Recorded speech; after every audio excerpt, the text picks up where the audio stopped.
Después de presentar el cariño y deseo que Pablo tenía para sus hermanos judíos, en el podcast de hoy veremos la apostasía que se desarrolló en Galacia.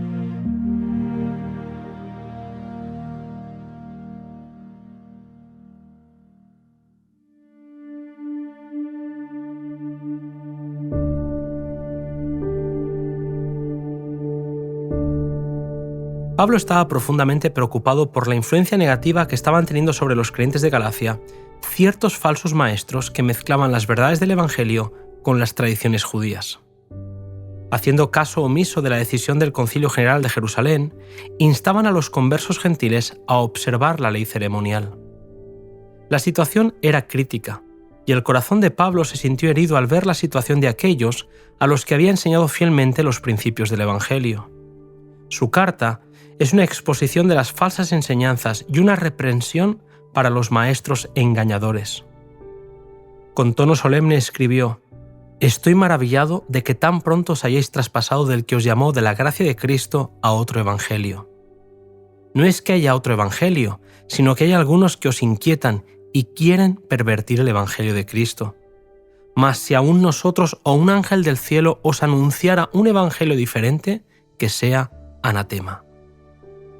El apóstol pidió a los creyentes que consideraran cuidadosamente el comienzo de su vida cristiana, inquiriendo el por qué habían sido fascinados para perder al espíritu de vista concentrándose en las cosas de la carne.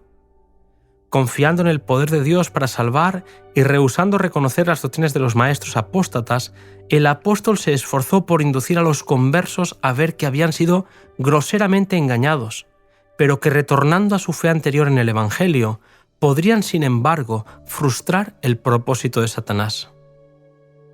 Mientras que a la iglesia de Corinto la había reprendido con cuidado y ternura, puesto que habían sido vencidos por la tentación, a los Gálatas les habló palabras de despiadado de reproche, puesto que allí el error abierto y desenmascarado estaba suplantando al mensaje evangélico. Cristo, el verdadero fundamento de la fe, era virtualmente desplazado por las anticuadas ceremonias del judaísmo. Pablo entendió que era necesario presentar las más penetrantes amonestaciones. Una importante lección que todo ministro de Cristo debe aprender es que debe adaptar sus labores a la condición de aquellos a quienes trata de beneficiar. La ternura, la paciencia, la decisión y la firmeza son igualmente necesarias, pero se necesita sabiduría iluminada y santificada por el Espíritu Santo para saber aplicarlas. Pablo narró su propia experiencia de conversión para evidenciar en su propia vivencia la diferencia entre el ser enseñado por el hombre y recibir instrucción directa de Cristo. Advirtió a los creyentes que los hombres que estaban tratando de apartarlos de la fe eran hipócritas, profanos de corazón y corruptos en su vida. Eran personas que mediante una rutina de ceremonias pretendían ganarse el favor de Dios. No querían una religión de obediencia a la palabra y no estaban dispuestos al sacrificio aferrándose a sus errores. Sustituir la santidad del corazón y la vida por las formas exteriores de la religión es tan agradable para la naturaleza no renovada hoy como en los días de esos maestros judíos. Hoy, como entonces, hay falsos guías espirituales a cuyas doctrinas muchos prestan atención ansiosamente. En toda época, el gran enemigo adapta sus tentaciones a los prejuicios e inclinaciones de aquellos a quienes trata de engañar.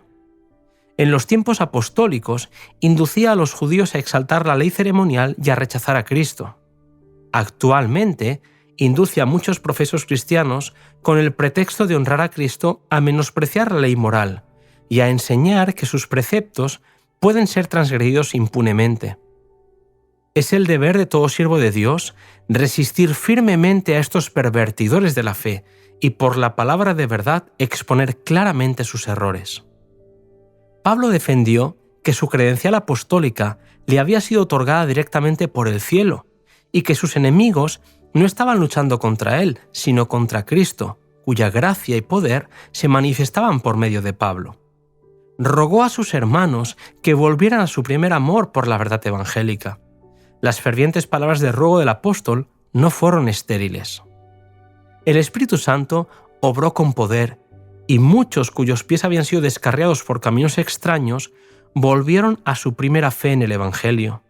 Desde entonces se mantuvieron firmes en la libertad con que Cristo los había hecho libres. En sus vidas se revelaban los frutos del Espíritu: caridad, gozo, paz, tolerancia, benignidad, bondad, fe, mansedumbre y dominio propio. El nombre de Dios fue glorificado y muchos fueron agregados al grupo de creyentes por toda aquella región.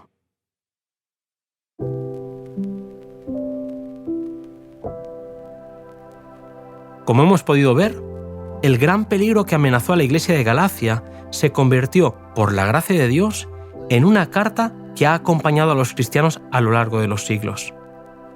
No te pierdas el siguiente capítulo: Último viaje de Pablo a Jerusalén.